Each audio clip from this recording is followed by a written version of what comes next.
Satu soal informasi fakta atau hoax. Denny Indrayana sebut Jokowi terlibat pembakaran rumah Hakim PM Medan. Kita ketahui bahwa hakim di Pengadilan Negeri Medan ini rumahnya terbakar, dibakar atau kebakaran kita nggak tahu.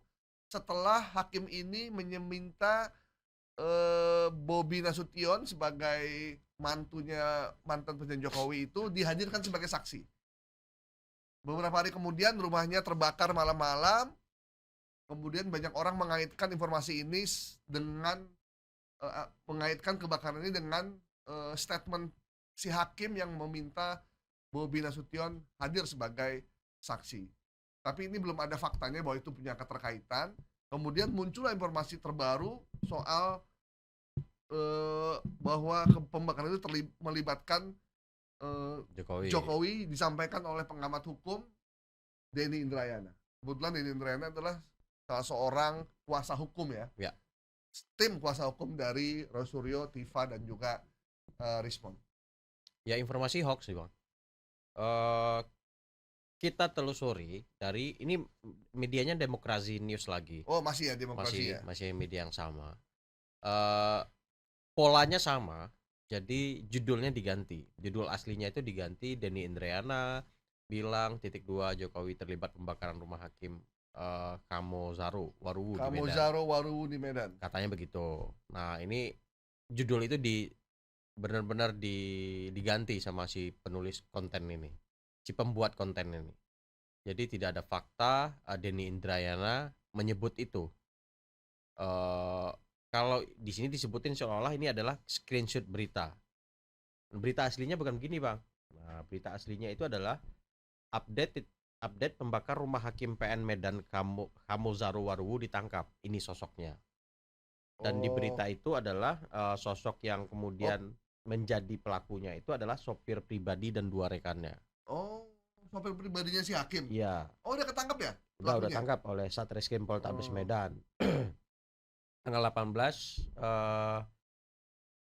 bulan kemarin. Nah, cuman si hakim ini bilang apakah ada aktor intelektualnya?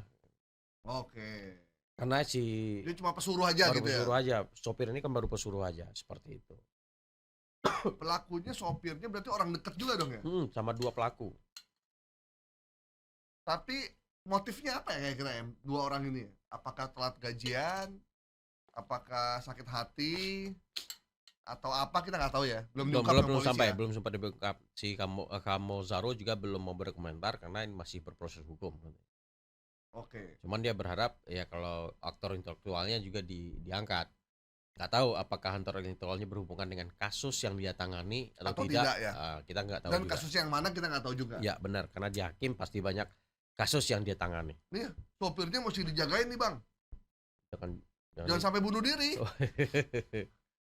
Iya kan? Iya benar. Takutnya kan dia stres kan. Benar. Dia stres karena di penjara, dia banyak pikiran, anaknya belum makan, istrinya, terus dia mumet, kemudian dia pakai celana atau pakai dapat tambang dari mana gitu. Ya benar. Tiba-tiba dia bunuh diri, gantung diri maksudnya. Iya, dan akhirnya nggak terungkap aktor intelektualnya. Jadi kalau bisa jangan ditinggal sendiri yang kayak gini. Jadi mesti bareng-bareng terus.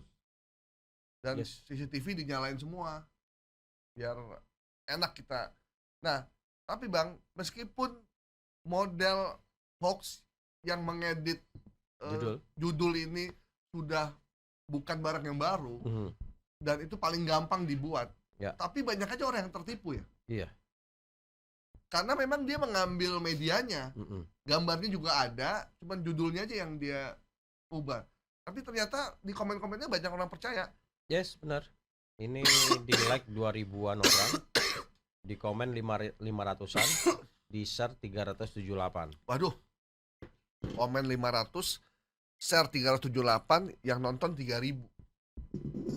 Itu hoax udah mantep banget tuh hoax. Udah mantep banget itu. Itu di Facebook.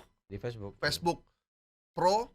Jadi Bapak Ibu, ini ada informasi palsu, informasi hoax yang orang yang bikinnya dapat keuntungan dari informasi yang dia bikin karena yang nontonnya juga lumayan banyak, belum lagi yang nge-share. Nah, kalau ini terus yang terjadi, maka orang yang bikin hoax akan dapat keuntungan banyak, dia akan bikin terus. Ya. Kenapa kita harus resah dengan ini? Meskipun kita tidak menyukai seseorang, bukan berarti kita bisa menjolimi orang itu dengan memberikan dia label atau informasi yang palsu atau salah, karena itu zolim, nggak boleh. Gitu. Jadi kalau ada orang yang kita tidak suka, ya udah, dia mau gimana biarin aja gitu. Dan kalau dia melakukan kesalahan besar, ya baru dilaporkan ke pengadilan, bukan dengan memberikannya informasi palsu yang tidak dia kerjakan dan dia tidak melakukan apapun. Itu kurang bagus juga, karena dampaknya bisa bahaya nih. Iya, benar. Takutnya ada orang marah sehingga keselamatan orang yang bikin hoax itu jadi terganggu kan. Bahaya sekali gitu. Apalagi kalau orangnya itu bukan seorang menteri atau dia cuma orang biasa, dokter atau pengacara, Ya. dibuat informasi hoax bahwa dia playboy, bahwa dia melakukan pelecehan segala macam, padahal itu tidak benar, bisa berujung kematian kayak di India. Iya. Ya, di India begitu kan ya? Benar. Ada Disebut penculik gitu ya. penculik, padahal dia tidak menculik. Ya. Kemudian ketemu di jalan sama orang, dibunuh sampai mati, sampai meninggal. Kalau di kita ya itu ada menteri yang dituduh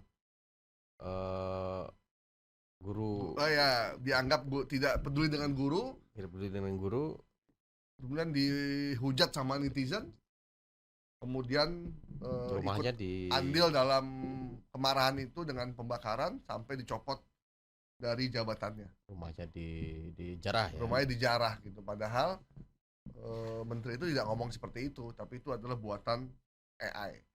Semoga Anda yang membuat AI tentang Bu Sri Mulyani waktu itu bisa bertobat ya, karena Bu Sri Mulyani tidak mengatakan bahwa dia tidak peduli dengan guru, bukan itu intinya. Oke.